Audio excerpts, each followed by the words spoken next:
प्रेम करू नका असं म्हणत नाही, प्रेम जरूर करा, पण कोणासारखं करा.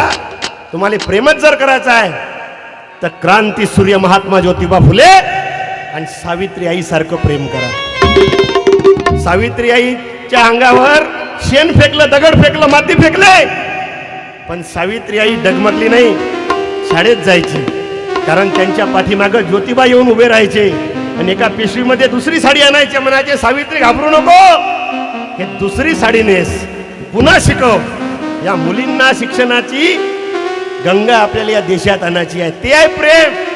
म्हणून मायच्या शपथनं प्रार्थना करतो, मावशी आपले देव जर आज कोणी असन तर एक राष्ट्रपिता महात्मा ज्योतिबा फुले आणि दुसरी देवी आहे सावित्री आई फुले.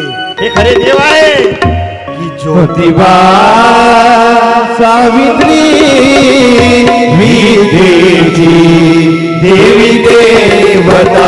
ज्योतिबा सावित्री विदेची देवी देवता. जगी होणार नाही असा महात्मा, जगी होणार नाही असा महात्मा ज्योतिबा.